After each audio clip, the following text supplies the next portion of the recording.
আসসালামু আলাইকুম রহমতুল্লাহি ওবারাকাতুহু। আশা করি সবাই অনেক বেশি ভালো আছেন।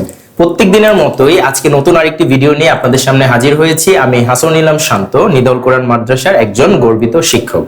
আজকে ক্লাস 4 এর আমাদের একজন শিক্ষার্থী আপনাদের সাথে শেয়ার করবে আর্থিক লেনদেন বা টাকা পয়সা লেনদেন করার ক্ষেত্রে আমরা ইংলিশে কিভাবে কনভারসেশন করতে পারি।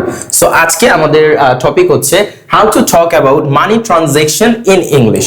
সো এই মুহূর্তে আমি সেই ক্ষুদ্র শিক্ষার্থীকে স্টেজে আসতে বলবো এবং তার ক্লাসটি নেওয়ার জন্য তাকে রিকোয়েস্ট করব। আমি আফিফ হোসেন সিয়াম, নিদাউল কোরআন মাদ্রাসার একজন শিক্ষার্থী। আমি বলবো, আপনারা সবাই কাইন্ডলি রিপিট করবেন।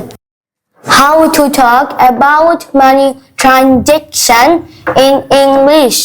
Can I borrow 600 টাকা from you? আমি তোমার থেকে 600 টাকা ধার নিতে পারি। I will lend you 600 টাকা।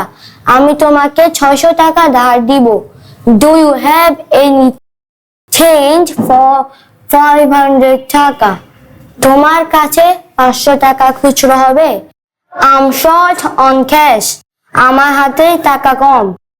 I want to earn money. আমি টাকা উপার্জন করতে চাই। আজ এই পর্যন্তই।